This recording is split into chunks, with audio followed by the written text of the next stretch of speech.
ಸ್ವಲ್ಪ ತೊಟ್ಟಿಗೆ ಬಿಟ್ಟ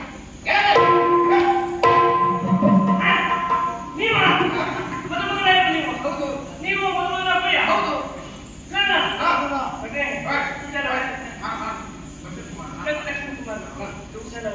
ಯಾವ